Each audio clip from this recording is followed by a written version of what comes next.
Ne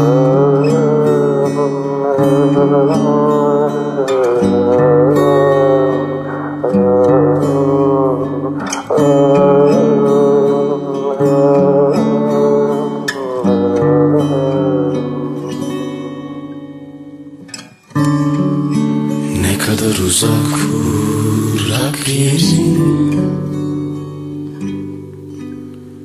telinde düğüm, sorumlusu sırrımın.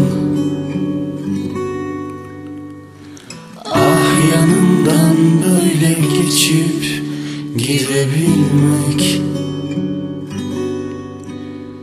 ama karanlık bir şeyler var bu mısrada.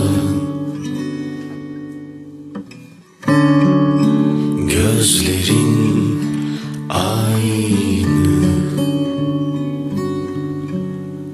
yanında getirmeden önceki gibi.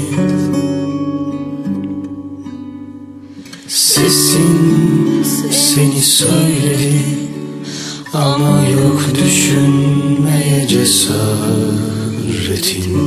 Korkun aynı, iç cebinde şişkin. Hep yere basar izin, tozu yutar ağız dilinde acın. Ayrı olsa, tutulmazsa, dokunmazsan, hep yere basar izin, tozu yutar ağız dilimde acın. Ay bile gider, dokunmazsan.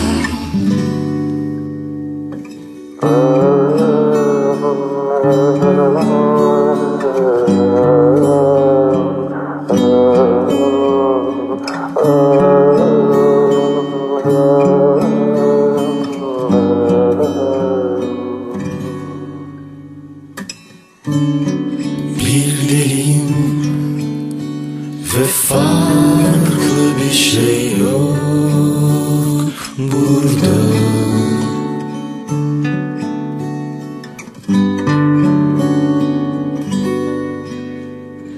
Aşk düşer, yaktı kalktığı yer. Şimdi düştüm, yaktı olduğum yer, yaktı kaldığım yer. Hep yere basar izin, tozu yutar ağız dilimde acın.